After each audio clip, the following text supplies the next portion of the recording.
స్టేషన్లోనూ కేసులు పెట్టిస్తూ ఈ రోజు వరకు కూడా పోలీస్ స్టేషన్ చుట్టూ తిరుగుతూ వాళ్ళు పడే ఇబ్బందులు మాకు తెలుస్తామని ఇది పెద్దానికి తెలియజేయాలని ఈ రోజు మేము నిరసన చేపట్టాము.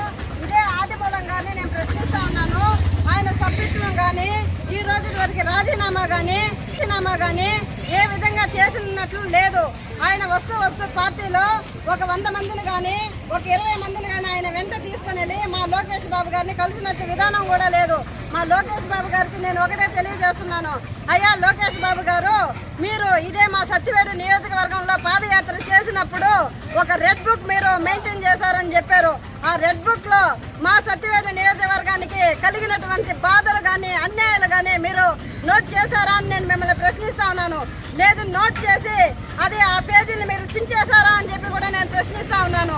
ఈ రోజు మా అన్యాయాలని ఎవరు ఖండిస్తారని చెప్పి నేను ప్రశ్నిస్తా ఉన్నాను.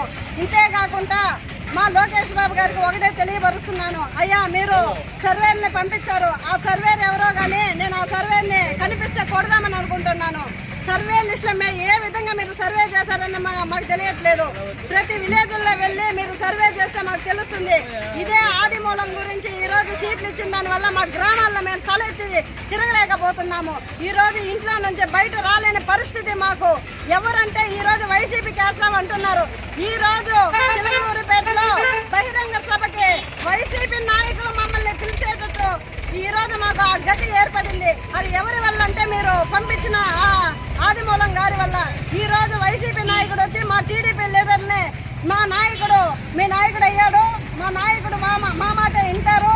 ఈ రోజు మిమ్మల్ని మేము మీటింగ్కి పిలుస్తా ఉన్నాము, మేము బస్సులు పెట్టాము, మీరు ఎక్కండి అనే దౌర్భాగ్యం మాకు ఈ సత్యవేడు నియోజకవర్గంలో ఏర్పడిందని మిమ్మల్ని ప్రశ్నిస్తా ఉన్నాను.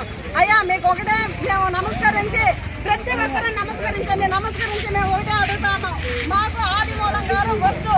మా సొంత గూటిలో 2 ఎక్స్-ఎమ్మెల్యేలు ఉన్నారు. మీరు మా సొంత గూటి నుంచి ఎవరిని పంపించినా మేము వాళ్ళకి ఓట్లేసి ఖచ్చితంగా మా టీడీపీ